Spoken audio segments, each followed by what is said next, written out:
I used to think that feeling satisfied was something you reached, like a place on a map, and when it didn't happen, I assumed I just hadn't gone far enough yet.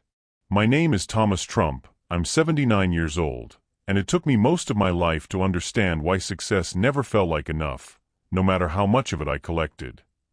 When I was younger, I believed that restlessness was a sign of hunger, and hunger meant I was doing something right. My father used to say that a man should always want more than he has, and I carried that sentence like a compass, pointing me forward no matter where I stood.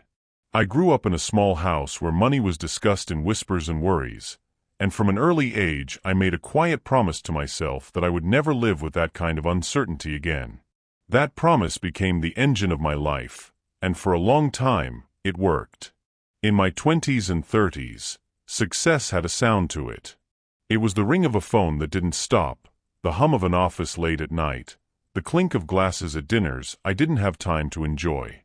I married young, had children quickly, and told myself that everything I was doing was for them, for us, for the future. And in a practical sense, that was true. We had a house, then a bigger one. Vacations, schools, security. From the outside, it looked like I was building something solid and lasting, and I was proud of that. But there was always this quiet moment at the end of the day, usually when I sat alone in the car before going inside, when I felt a strange emptiness settle in. It wasn't dramatic. It didn't hurt sharply. It was more like a soft question I didn't want to answer. Is this it?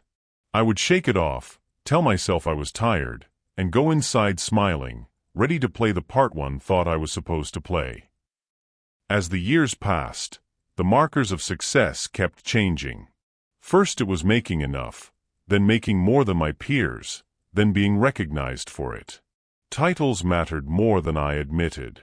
So did respect. I liked being the one people turned to, the one whose opinion carried weight. It made me feel necessary, and necessity felt a lot like purpose back then. If I slowed down, I told myself, everything might collapse. So I didn't slow down. There were moments I missed, and I didn't realize they were moments until they were gone. My children grew in stages I can't fully remember. I know the facts of their lives, where they went to school, what they studied, but there are gaps where feelings should be. My wife learned to stop asking when I'd be home for dinner. She never said it with anger, which somehow made it harder. She adapted quietly, and I mistook her resilience for agreement. By the time I reached my 50s, I had achieved most of what I set out to do. The problem was that the finish line kept moving. Every accomplishment gave me a brief sense of relief, not joy, and then immediately turned into a stepping stone to the next thing.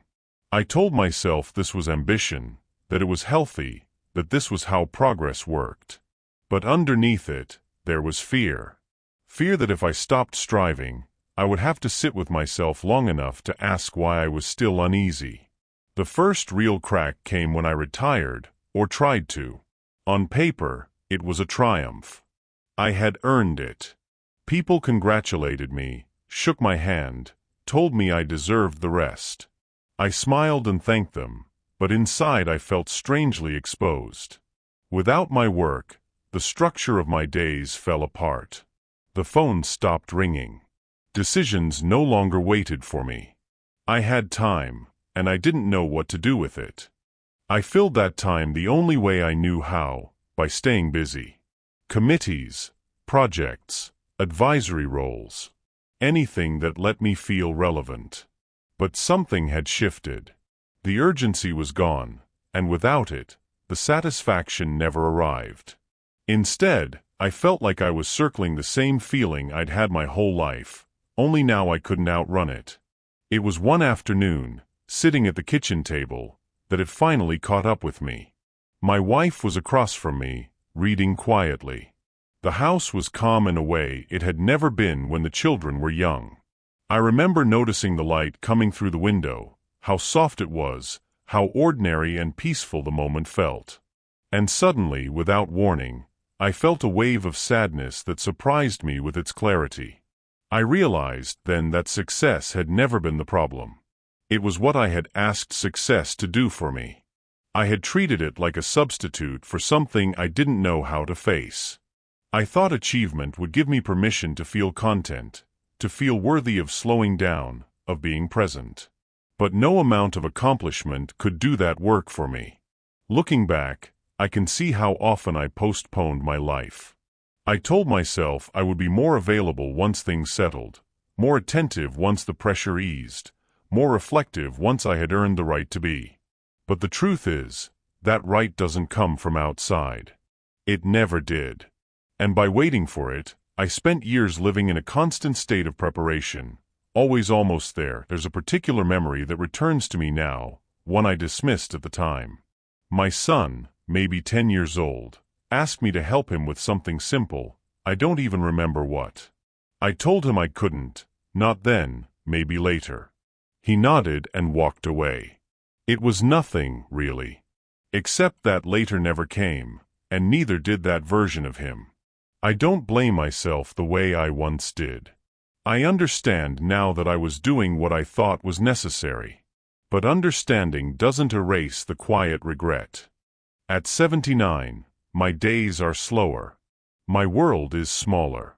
And in that smaller space, I've learned something I couldn't hear before. Fulfillment isn't loud. It doesn't announce itself.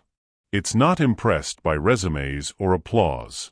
It shows up in attention, in presence, in allowing moments to be enough without turning them into means to an end.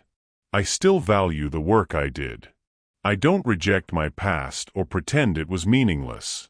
It provided, it protected, it shaped who I am. But I no longer expect it to explain me, or to justify my existence. That was a weight it was never meant to carry. If there's one thing age has given me, it's the courage to sit with unanswered questions. I no longer rush to fill the silence with achievement. I let it be quiet. And in that quiet, I found a gentler kind of satisfaction, one that doesn't demand more of me than I can give. If you're listening to this and you recognize that restless feeling, that sense that something is always just out of reach, I won't tell you what to do. I'll only say this. Don't wait for success to give you permission to live the parts of your life that matter. It won't. And by the time you realize that, time will have already made some decisions for you.